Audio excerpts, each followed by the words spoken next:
पितासि लोकस्य चराचरस्य त्वमस्य भोज्यस्य गुरुर्गरीयान्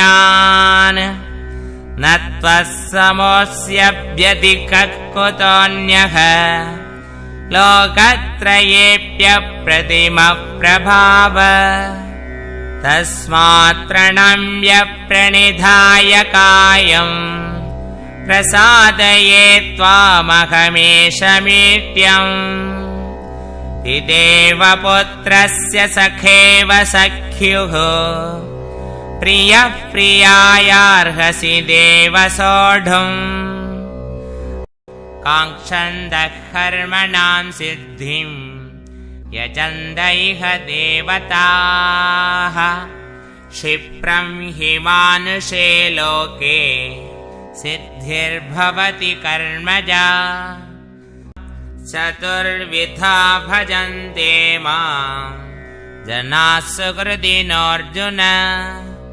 आर्तो जिज्ञासुरर्थार्थी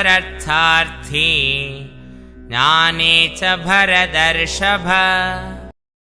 यो यो यां यां धनं भक्तः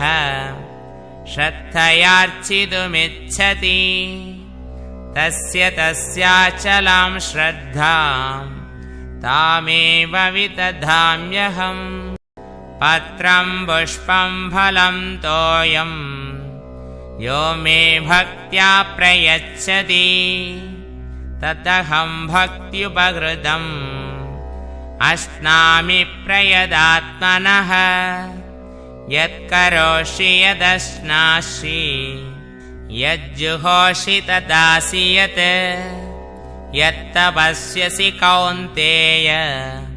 तत्कुरुष्व मदर्पणम्।